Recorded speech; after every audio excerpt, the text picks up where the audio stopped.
করে বলেন মাগো তুমি এই পৃথিবীর শ্রেষ্ঠ নিয়ামত, তোমার কদম তলে রয়েছে জান্নাত, তোমার কদম তলে রয়েছে জান্নাত। মাগো তুমি কত আপন আগে বুঝিনি, ছোটবেলায় তোমার কত আদেশ মানিনি, তোমার হাতের পরশ পেলি যাই গো মুসিবত, তোমার কদম তলে রয়েছে জান্নাত। বড় করে বলেন না সুবহানাল্লাহ। আমার নবী বলে প্রত্যেক সন্তানদের জন্য তার মায়ের কদমটা আমার নবী জান্নাত বানিয়ে দিয়েছেন। এজন্য রাসূলুল্লাহ বলে যাদের ঘরে মা আছে মায়ের সেবা করো, মায়ের যত্ন করো। যেই সন্তান তার মা বাবার খেদমত করেছে আমার নবী বলে আল্লাহর কাছে সেই সন্তানটা বেশি প্রিয়। আর একটা আওয়াজ করে বলেন 3 নম্বরে সুম্মা আইয়ুন, নবী তারপর কি? আমার নবী বলে আল জিহাদু ফি সাবিলিল্লাহ, আল্লাহর রাস্তায় জিহাদ করা। বড় করে বলেন না সুবহানাল্লাহ। আজকে আমরা জিহাদ করছি নিজের অর্থের জন্য, বাড়ি করার জন্য, সম্পদের জন্য জিহাদ করি, আসলে আল্লাহর জন্য জিহাদ করি না। কোরআন বলছে ওয়াজাহিদু ফিল্লাহি হাক্কা জিহাদ, হকের জন্য জিহাদের মতো করে জিহাদ করো। সুবহানাল্লাহ। আর একটু আওয়াজ করে বলেন সুবহানাল্লাহ। আমি কোনো স্বাদ পাচ্ছি না, তকরীর করব কিভাবে? আপনাদের এখানে এসেছে নতুন, আমাদের ভাষায় আমাদের তকরীরের পজিশন একরকম, আপনাদের সহযোগিতা একটু সুবহানাল্লাহ যদি বড় করে বললে সুবিধা হবে। আর একটু আস্তে করে বলে সুবহানাল্লাহ, আর একটু আওয়াজ করে বলে সুবহানাল্লাহ। এখনো স্বাদ আস্তে আস্তে আসবে কেন আমি তো আপনাদের অবস্থা বুঝি না, আপনি আমার ভাষা বোঝার আসছে কিনা আমি জানিও না, তারপরে বলছি।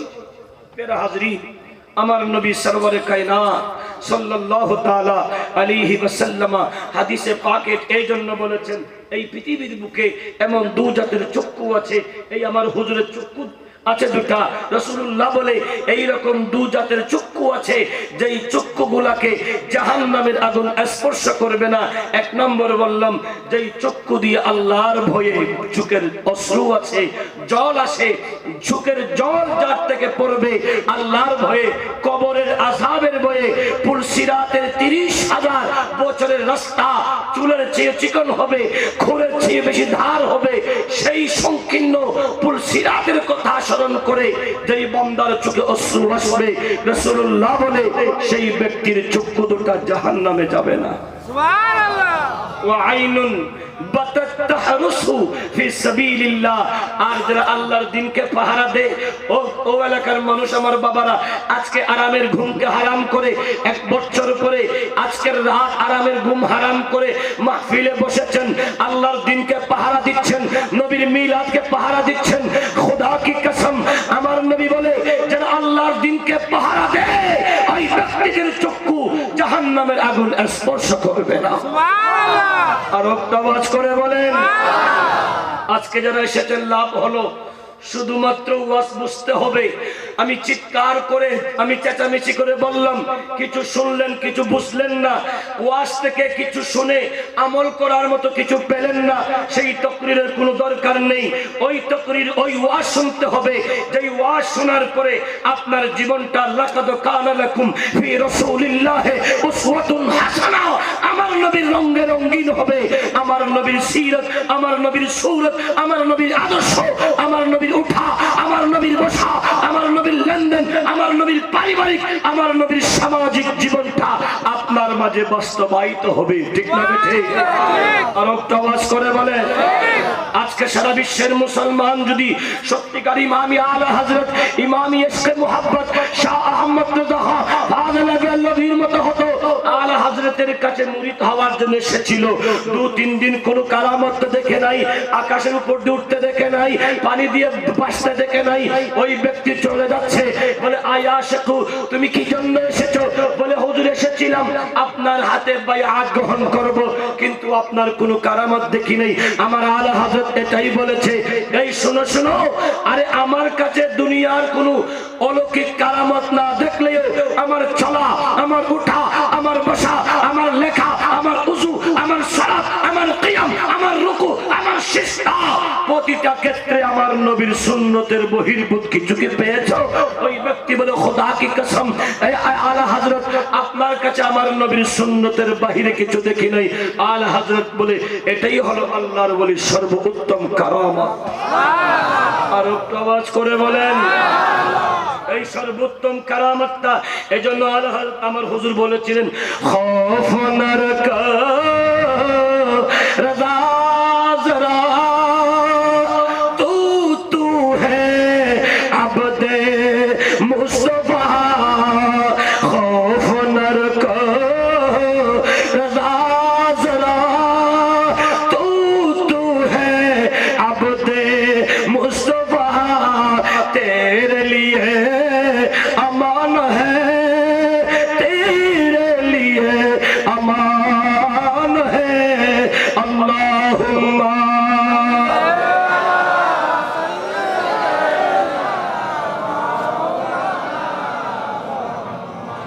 वाला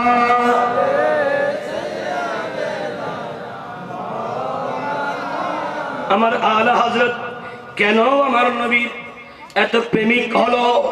আলা হযরত বলে ও কেশরপুরের মুসলমান বাবা, এ কেশরপুরের যুবক মনটা লাগিয়ে দাও। কেন হলো কেন হলো? আলা হযরত বলে আমি যখন দুনিয়া থেকে পর্দা করব, আজরাইল যখন আমার রূহ কবজ করতে আসবে, কিতাবের নাম লিখে নাও। কিতাবের নাম হলো আল মুনাব্বিহাত, লেখকের নাম হলো আল্লামা ইবনে হাজার আসকালানী, পৃষ্ঠা নম্বর হলো 101, হাদিস নম্বর হলো 3231, আর মুনাব্বিহাতের পৃষ্ঠা হলো 101, হাদিস নম্বর লিখেছেন মাত্র 77। এ বন্ধুরে, আমার নবী সরওয়ারে কায়নাতের সাহাবা সাইয়্যিদুনা আনাস ইবনে মালিক, যিনি আমার নবীর 10 বছরের খেদমতগার ছিলেন, আমার নবীর খাদেম ছিলেন। আনাস ইবনে মালিক বলে এই জমিনটা দৈনিক 10 বার করে সব মুসলমান আদম সন্তানদেরকে আহ্বান করতে থাকে, ইয়া ইবনে আদম, হে আদম সন্তানেরা, এ আদমের সন্তানেরা, এ বৃদ্ধ বাবারা, টকটকে যুবকেরা, তোমরা আমি জমিনের উপরে হাঁটা চলা করছো, কিন্তু একটুখানি প্রশ্ন করে দেখো, একদিন আমি জমিনের পিঠ থেকে তোমাদেরকে আমার পেটের মধ্যে আসতে হবে। একদিন আপনাকে দুনিয়ার পিঠ থেকে আখিরাতের পেট তো আমি দুনিয়ার পেটের ভিতরে আসতে হবে। দুনিয়ার পেট কোনটা? এটার নাম হলো কবর। আমার নবী সরওয়ারে কায়নাত বলে নাহাইতুকুম আন জিয়ারাতিল কুবুরে, ইসলামের প্রারম্ভে আমি নবী জিয়ারত করতে নিষেধ করেছিলাম। ওই সময় মুসলমান ইসলামের পরিপূর্ণতা পায়নি, ইসলামের প্রারম্ভে আমি জিয়ারত করতে নিষেধ করেছি। ফাজরুহা, এখন থেকে জিয়ারত করো, কেননা ফাইন্নাহা তুজাহিদুদ দুনিয়া ওয়া তুযাক্কিরুল আখিরাহ। কবর জিয়ারত করলে, কবরবাসীদের ইসালে সওয়াব করলে, আমার নবী বলে ওই ব্যক্তির দুনিয়ার বিমুখতা চলে আসবে, আখিরাত কিয়ামতের কথা স্মরণ হয়ে যাবে। সুবহানাল্লাহ। আর একটু আওয়াজ করে বলেন সুবহানাল্লাহ। এজন্য আমার নবী সরওয়ারে কায়নাত সাল্লাল্লাহু আলাইহি ওয়াসাল্লাম এটাই বলেছেন।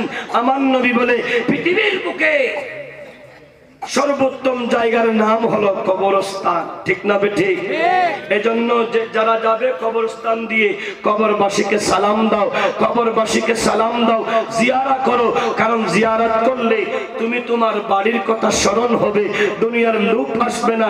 এজন্য আমি সব সময় এটাই পড়ি, আরে মৃত্যুর পর যখন তোমায় রাখবে কবরে, বউ বেটি ছেলে সন্তান যাবে যে সরে, তোমায় দেখতে আমার নবী আসবে কবরে, ইয়া রাসূলুল্লাহ বলে তাকে ডাকুন, ভালো যদি বাঁচতে হয় নবীকে বাসুন, ভালো যদি বাঁচতে হয় নবীকে বাসুন, নবী তারানি वाला, নবী বাঁচানি वाला, আরে প্রাণের চেয়ে প্রিয় তাই নবী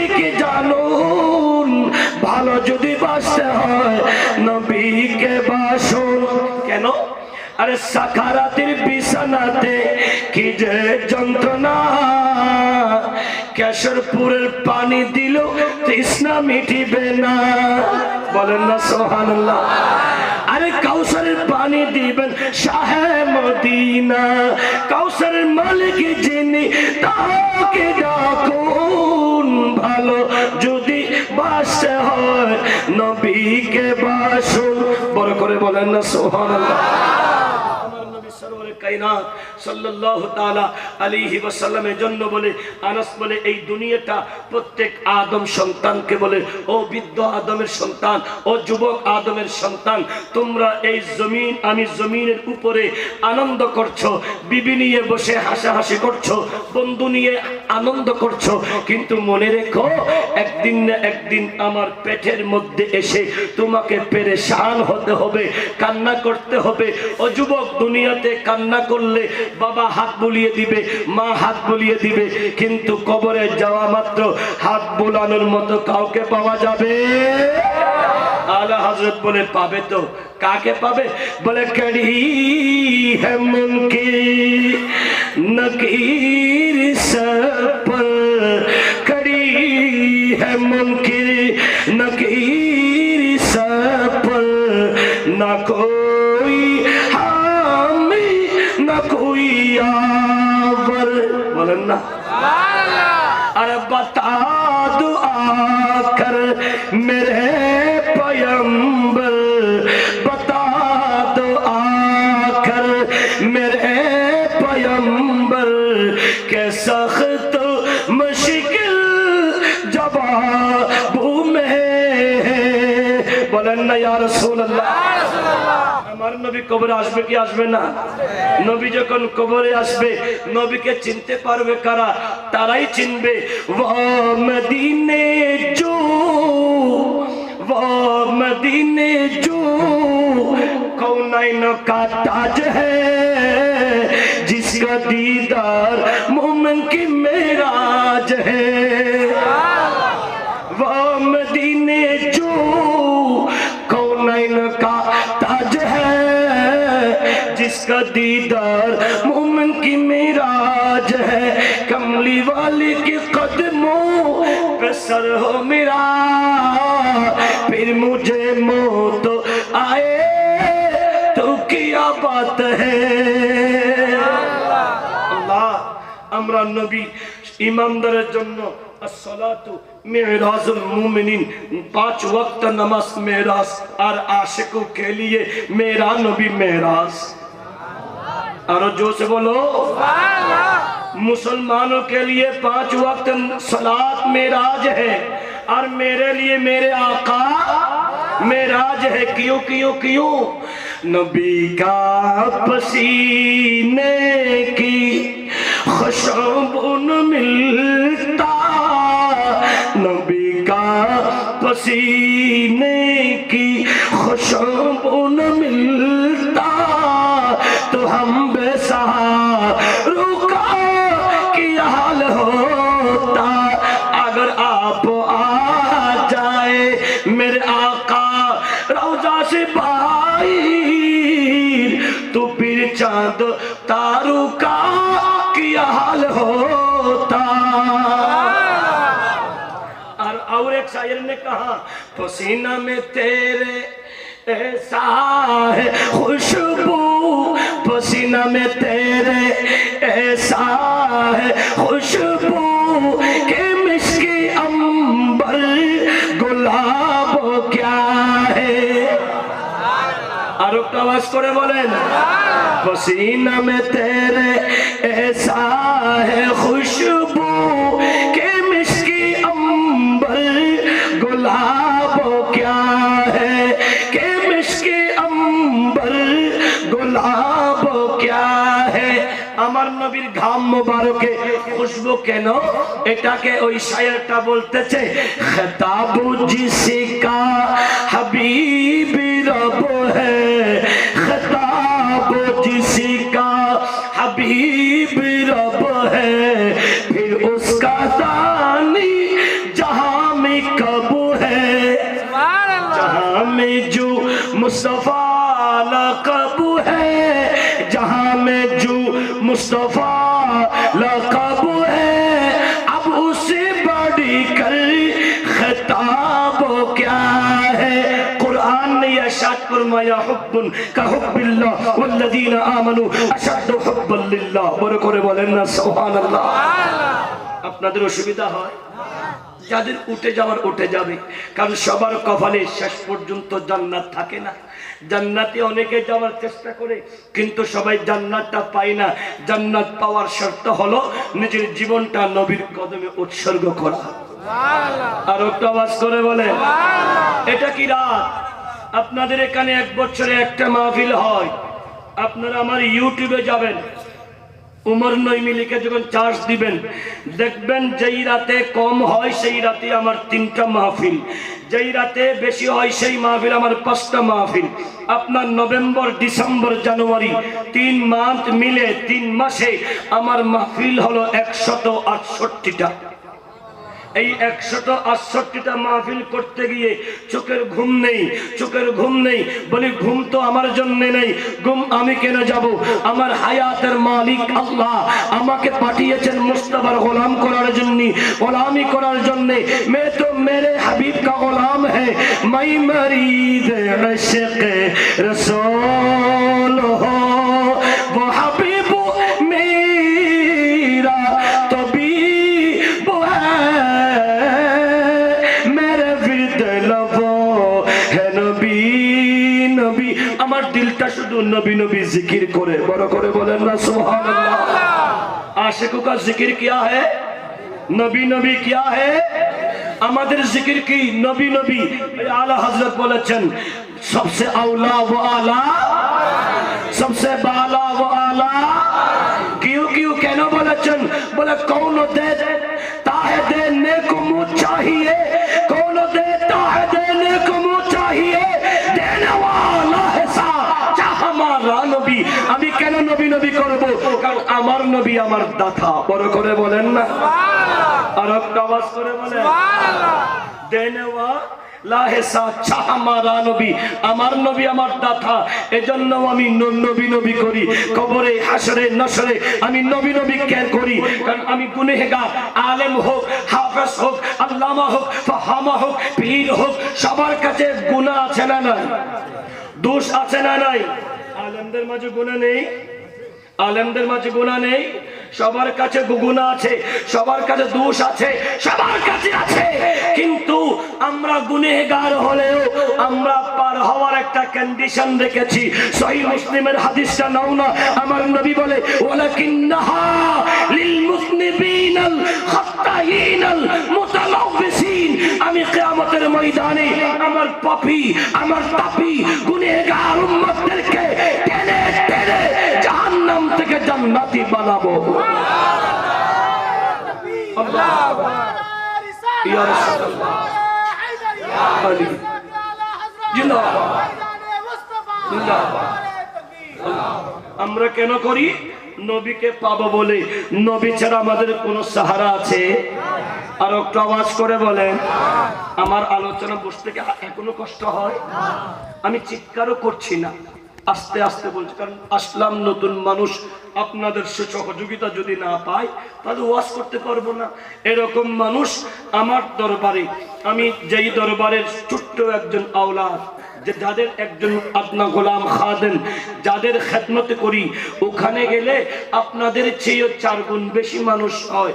ওখানে আমরা তকরির করার আগে আমাদের গলা অসুস্থ হলেও যখন আউযু বিল্লাহ বলি, আমাদের আশিকরা যখন চিৎকার করে সুবহানাল্লাহ বলে, কোরআন তেলাওয়াত যখন করি, আল্লাহু আকবার যখন বলে, এই ভাঙা গলাটা অটোমেটিক হাসান বিন সাবিত এনে ফেলে। ওই গলাটা অটোমেটিক মদিনা ওয়ালা নবী নিয়ে আসে। ওই সময় এইরকম 2 ঘন্টা 3 ঘন্টা রাত আর দিন চলে গেলে খবর থাকে না। কারণ এই গলা বলেন, আমার কুওয়াত বলেন, আমার শরীর বলেন, সব কিছু আল্লাহ বানিয়েছে আমার মুস্তাফার গোলামি করার জন্য। সুবহানাল্লাহ। এজন্য মুস্তাফার গোলামদের কোনো ভয়। কোরআন বলছে লা তাখাফ ওয়া লা তাহজান